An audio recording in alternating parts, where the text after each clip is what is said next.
Hello friends. आज हम इस वीडियो में एक अवेयरनेस लेके आए हैं आपके लिए। ये खासकर उनके लिए हैं जो टीनेजर्स हैं। जब 18 के बाद कोई भी लड़का किसी लड़की के साथ रिलेशन बनाता है, वो साथ रहते हैं, अट्रैक्शन हो जाता है। एक अट्रैक्शन होने के बाद उनका जो रिलेशन बनता है,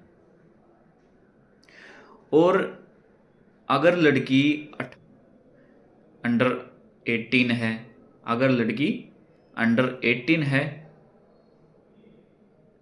और उनके कंसेंट से, आपसी सहमति से एक दूसरे के साथ रिलेशन बन जाते हैं, और फिर उसके बाद उनके पेरेंट्स को यह बात पता लग जाती है, कैसे भी घर में विवाद होता है। उसके बाद घर वाले क्या करते हैं, FIR दर्ज करवा देते हैं थाने में कि हमारी लड़की नाबालिग थी और उसके साथ रेप हुआ है।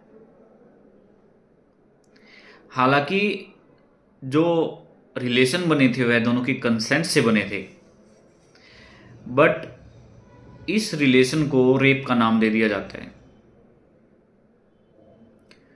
और जिस लड़के ने उसके साथ रिलेशन बनाए थे उसको यह नहीं पता था कि अगर ये अंडर एज है, अंडर 18 है, तो इसकी सहमति, जो इसकी कंसेंट है रिलेशन बनाने की, वह वैलिड नहीं होती। और अगर उनके परिवार वाले कंप्लेंट कर देते हैं तो वो रेप की कैटेगरी में आ जाते हैं। FIR देने के बाद लड़की से घर वाले प्रेशर में जो चाहें उसके लड़के के खिलाफ बयान दिलवा देते हैं, और लड़के के अगेंस्ट FIR दर्ज हो जाती है 376 में। और जो एक मेजर एक्ट लगता है पोक्सो, उसमें क्या होता है, वो लगने के बाद वो तभी लगता है जब लड़की अंडर 18 होती है।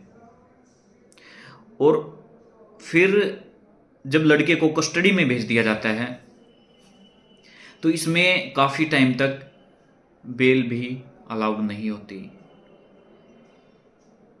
1.5 ईयर, 2 साल लग जाते हैं इसमें बेल होने के लिए।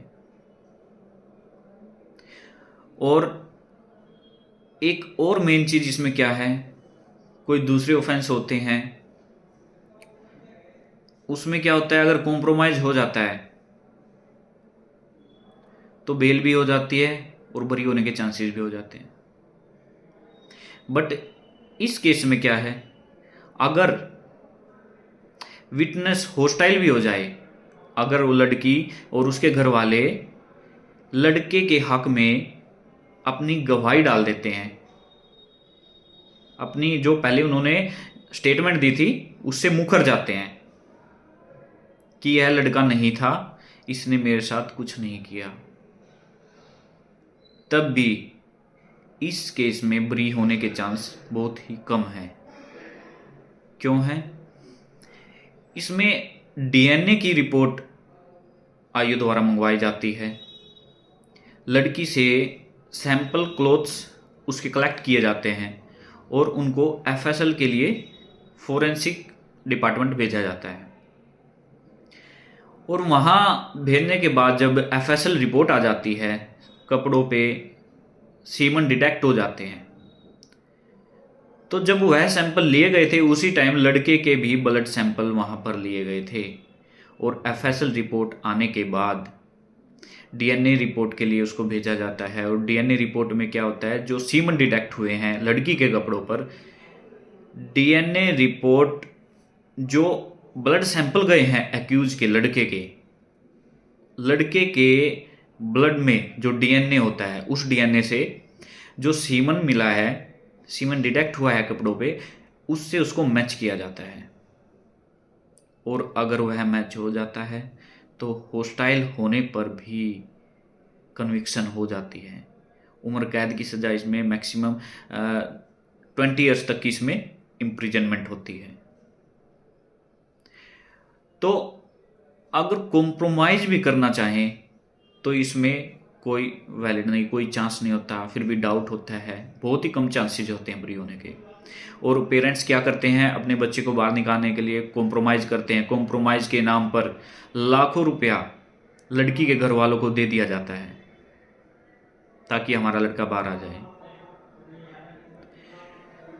तो दोनों तरफ से नुकसान ही झेलना पड़ता है लड़के वालों को। फाइनेंशियल कंडीशन उनकी ऐसी हो जाती है, उनके पास नहीं हो तो बाहर से लेकर देना पड़ता है, लोन उठाना पड़ता है, ब्याज पर पैसे उठाते हैं, उसके बाद भी कन्विक्शन हो जाती है, उनका लड़का भी अंदर चला जाता है और उनके पैसे भी चले जाते हैं। तो इससे क्या होता है, उनका एक घर जो है, उनकी फैमिली वो पूरी तबाह हो जाती है। तो यह अवेयरनेस अगर बच्चों में हो